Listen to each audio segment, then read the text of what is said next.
Czy pamięta Pan wybuch wojny? Mógłby Pan coś o tym opowiedzieć? Oczywiście pamiętam bardzo dobrze. Miał wtedy iść na pierwszą lekcję do gimnazjum. Złożyłem egzamin. Przed wojną się składało egzamin wstępny i albo było się przyjętym, albo nie. No ja ukończyłem 6. klasę, byłem zwolniony ze wszystkich innych egzaminów, a składałem egzamin, zdaje mi się, o ile pamiętam, z języka polskiego i z matematyki. Z pozostałych przedmiotów byłem zwolniony i zostałem przyjęty, wpisany na listę przyjętych osób do pierwszej klasy gimnazjum w Sandomierzu. Tak. I no, byłem ucieszony bardzo tym dniem z uwagi na to, że do gimnazjum chodzili moi bracia. Jeden brat ukończył wtedy w 1939 roku 3. klasę gimnazjalną, a drugi brat ukończył 1. liceum ogólnokształcące w Sandomierzu. I oni oczywiście mieli też iść do gimnazjum. Dla mnie to była, powiedzmy sobie, taka szczególna radość z uwagi na to, że przed wojną nosiło się mundurki, nie chodziło się w ubraniu cywilnym, tylko był granatowy mundur, dwurzędowa marynarka, były takie lampasy kończące rękaw i wzdłuż spodnie. No i ja miałem już taki garnitur przygotowany, do tego była biała koszula i granatowy krawat. Oczywiście tego wszystkiego nie mogło, nie miałem szkoły. Ogłoszone zostały, że szkoły chwilowo zostały zamknięte. Oczywiście wszyscy myśleliśmy, że jest to takie zdarzenie przejściowe, że ta wojna będzie trwała krótko.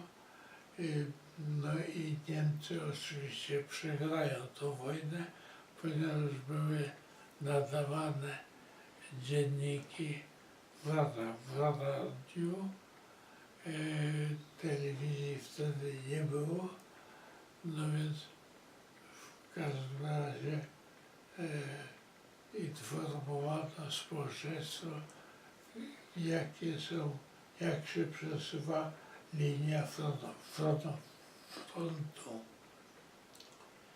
Ja mówię tak niewyraźnie, bo mam jakąś wadę w tej chwili wymowy. I oczywiście pokazały się na niebie samoloty. Poznawaliśmy te samoloty niemieckie i bardzo rzadkie samoloty polskie. No, byliśmy przekonani, że ci Niemcy zostaną przegonieni z Polski. A tymczasem okazało się, że gdzieś koło godziny już 10 w Sandomierzu, w Nadbrzeżu, tam przy stacji, bo ja mieszkałem w Sandomierzu po prawej stronie, tak jak w tej chwili. Padły pierwsze bomby, pierwsze straty, pierwszy lęk, pierwszy strach, no i pierwsze wybuchy innych pocisków. No i z telewizji poinformowano społeczeństwo, jak szybko przesuwa się linia frontu.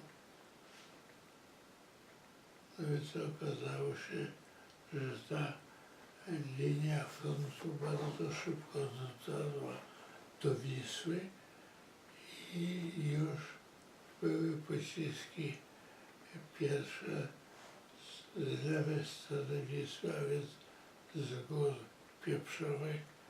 Padały pociski artyleryjskie na stację, ponieważ chodziło o to, żeby przeciąć linię transportu, który mógł się przesuwać z polskiej strony. No i to był początek wojny. Oczywiście do szkoły już nie poszliśmy, natomiast młodzież z szkół starszych, harcerze zostali wezwani do wypełnienia określonych obowiązków, a więc na stacji kolejowej, w urzędzie pocztowym, no i wszędzie tam, gdzie polska administracja jeszcze funkcjonowała. Tak się zaczął pierwszy dzień wojny. No i wtedy widzieliśmy już, że ta wojna nie będzie taka króciutka i Niemcy dotarli do Wisły, później przekroczyli Wisłę, no i w krótkim czasie weszli również do Nadbrzeża. Także, ponieważ mój brat już był po pierwszej licealnej, władał już językiem niemieckim, w związku z tym dochodziło do takich słownych przepychanek. Mianowicie brat twierdził po niemiecku, że to jest chwilowe, że Gdańsk jeszcze jest nasz, że do Warszawy daleko, że Niemcy dotrą do Wisły i tu zostaną zatrzymani. Co oczywiście nie polegało na prawdzie, na rzeczywistości, ponieważ Niemcy zaraz posunęli się na wschód, a więc w kierunku Sanu i w krótkim czasie po tym pierwszym wkroczeniu ta Polska zachodnia i centralna została zajęta.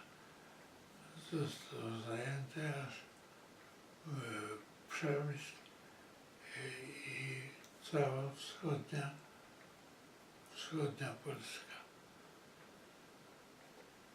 To tak wyglądał początek wojny. Ale ja mówię, może byśmy jednak odroczyli to nagranie, bo ja mam trudności z mówieniem.